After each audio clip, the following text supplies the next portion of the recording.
নমস্কার বন্ধুরা, সোমার রান্না করে আপনাদেরকে অনেক অনেক স্বাগত জানাই। তো কেমন আছেন বন্ধুরা? নিশ্চয়ই ভালো আছেন। তো আজকের আমার একদম একটা নতুন রেসিপি হলো ছোলার ছাতুর পরোটা। তো ভিডিওটা শুরু থেকে লাস্ট পর্যন্ত জরুর দেখবেন বন্ধুরা। আমি বানাবো আজকে ছোলার ছাতুর পরোটা। তো তার জন্য এখানে কী কী লাগছে, এখানে আমি ধনেপাতার কুচি নিয়েছি, আমার আচার লাগবে, তো এখানে আচার নিয়েছি, আমি এখানে জল নিয়েছি, এখানে আমি ছোলার ছাতু নিয়েছি, এটা আমি মার্কেট থেকে নিয়েছি ছাতুটা। এখানে আমি নিয়েছি পেঁয়াজ কুচি, কাঁচা লঙ্কার কুচি নিয়েছি, তো এটাকে আমি মিক্স করে নিব। এখানে আমি একটা বাটি নিয়েছি, বাটির মধ্যে আমি ঢেলে দিচ্ছি ছোলার ছাতুটা। ধনেপাতার কুচিটা দিয়ে দিলাম সবটা, কাঁচা লঙ্কার কুচিটা দিয়ে দিলাম, অল্প করে আজওয়াইন দিয়ে দিচ্ছি, আমি পেঁয়াজের কুচিটা দিয়ে দিচ্ছি। এখানে আমার আচার লাগবে, তো আচার আমি অল্প করে আচারটা দিয়ে দিচ্ছি। এবার আমি স্বাদ মতো নুনটা দিয়ে দিলাম, অল্প করে একটু গরম মশলার গুঁড়ো দিলাম, লাল লঙ্কার গুঁড়ো, ধনের গুঁড়ো, জিরের গুঁড়ো। এটাকে ভালো করে আমি মেখে নিব এইভাবে, একটা চামচ দিয়ে ভালো করে। এখানে একটু জল লাগবে, জল অল্প করে লাগবে, খুব বেশি জল লাগবে না, তো অল্প করে আমি জল দিব। জলটা দিয়ে ভালো করে এইভাবে মেখে নিব।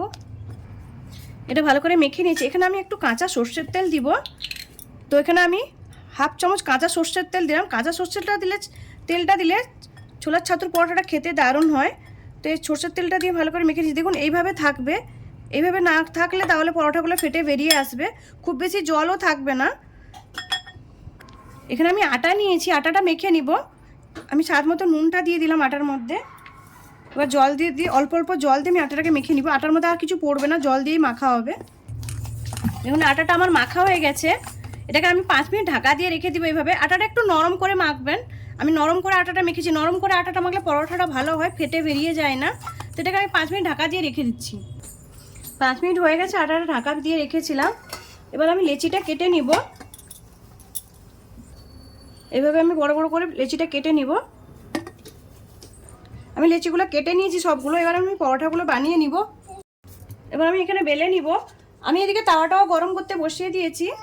তো আমি এরকম করে বেলবো।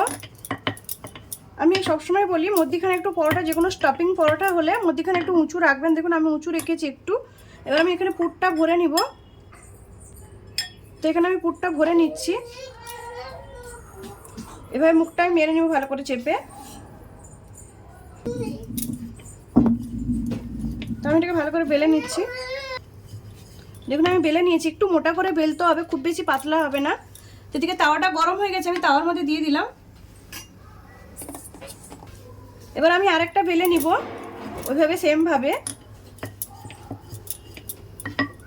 বেলে নিয়েছি আমি। এবার পুরটা ভরে নিব। তো এভাবে মুখটা আমি মেরে নিব। এবার আমি বেলে নিব একে। এবার আমি পরোটাটা উল্টে দিচ্ছি। দেখুন লাল হয়ে গেছে। এবার আমি তেলটা লাগিয়ে দিব। একটু তেল, অল্প অল্প করে তেল লাগিয়ে দিব। আরেকবার আমি উল্টে দিলাম। পরোটাটা আমার হয়ে গেছে, দেখুন লাল করে খুব সুন্দর করে ভেজে নিয়েছি। এটাকে তুলে নিচ্ছি। আরেকটা আমার বেলা হয়ে গেছে, তো এটাও আমি দিয়ে দিচ্ছি এভাবে। এবার আমি উল্টে দিচ্ছি পরোটাটা। তেলটা আমি লাগিয়ে নিচ্ছি। এই পরোটাগুলো অনেক সিম্পলভাবে বানানো হয় আর খেতে দারুণ হয়। আর আমি যে পদ্ধতিতে বানালাম আপনারা একবার ট্রাই করবেন ওই পদ্ধতিতে। আর এটা ডিনারেও খাওয়া যায় কিংবা ব্রেকফাস্টেও খাওয়া যায় ছোলার ছাতুর পরোটাগুলো। এটাকে আমি তুলে নিচ্ছি। বাকি পরোটাগুলো আমি সবগুলো এইভাবে ভেজে নিব। আমার গরমা গরম পরোটা রেডি হয়ে গেছে। আমি উপর থেকে একটু বাটার দিয়ে দিচ্ছি এভাবে। এই পরোটার সঙ্গে দই কিংবা আচার দারুণ লাগে খেতে। আর আমার এই রেসিপিটা যদি ভালো লাগে লাইক করুন, শেয়ার করুন, সাবস্ক্রাইব করুন আর আমাকে কমেন্ট করে জানান আমার ছোলার ছাতুর পরোটার রেসিপিটা কেমন লাগলো। ধন্যবাদ বন্ধুরা, ভালো থাকেন।